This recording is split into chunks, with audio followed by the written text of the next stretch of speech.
we're speaking with a breast cancer surgeon here who deals with mammograms and women who have breast cancer all the time, and we're really excited to have Dr. William Owens here to kind of set the record straight and talk a little bit about a neat thing that they have going on, so you can ask all your questions related to breast cancer. Hey, doctor, good to see you. Thanks, Amy, for having me. All right, thanks for being here. And I have to tell you, I had my mammogram done at Aurora, and I was amazed at how quick you're in and out of there. It's not like it's an all-day thing. It also is a lot less painful than I remember my first one being. The technology's come a long way. Yes, it has, and the technologists are good about making it as comfortable as possible for patients. They know that if it's an easier process, that they're more likely to keep coming back for their annual exams. And the cool thing is when, you're very nervous going in there, and I think that's why a lot of women avoid getting mammograms, because they don't want to know. But it's so nice to have really the results almost immediately when you're done with the procedure. Yes, it is. Nowadays, you can get the results right away from the radiologist, so you don't have to wait days and days for that answer.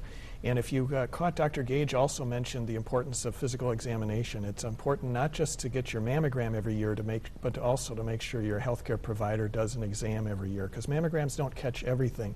So the two of them are really important to do every year. The combination of the two. All right, let's talk about ages. When should women have their first mammogram? The average woman who doesn't have a significant family history should start at age 40 and then get it done every year after that. If you have a first-degree family history, say a mother or a sister who developed breast cancer, then we usually recommend you start getting your mammogram 10 years younger than they were when they contracted their cancer. Got it. So if they were 45, then you should start when you're 35. All right, so I'm really yearly. I need to have that done every year, and it's so important. Women take care of everybody else in their family, but sometimes, not themselves. And I thought, I'm in the clear, I got it done last year. No, this is an every year thing. So absolutely. I'm calling today to make my appointment.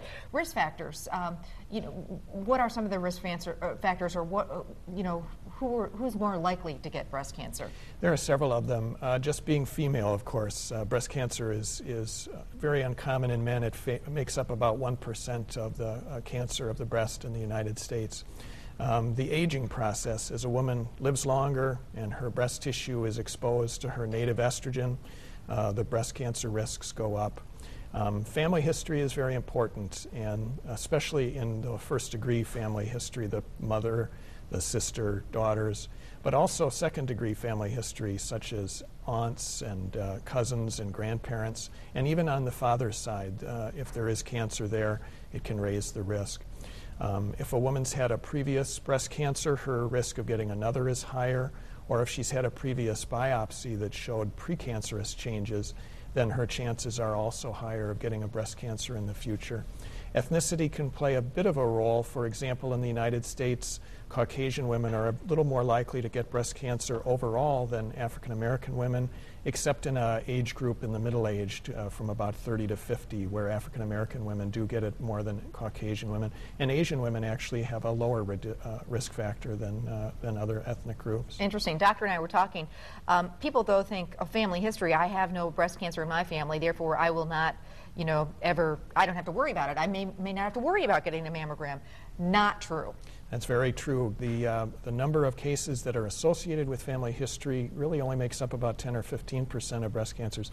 The most are what we call sporadic. They arise without a real strong family history. So by no means, if your family doesn't have it, should you think you're in the clear. Yeah, I've talked to women who were like, I know, but my aunts, my sisters, my mom, they never had it. And all of a sudden, here I am having to deal with this.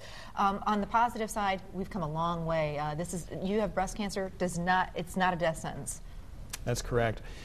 Treatments have come a long way. When we catch a breast cancer that's, say, 1 centimeter or smaller, we have about a 90% cure rate. Wow.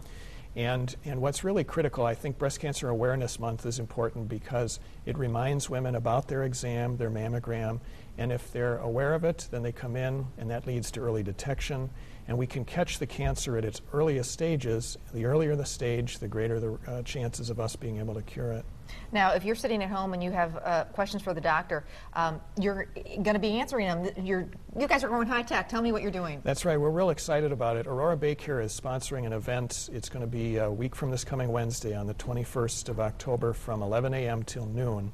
and it's an event on Facebook. And so what can be done here is patients can log on to Facebook, and if they've never done it before, it's quite easy to do.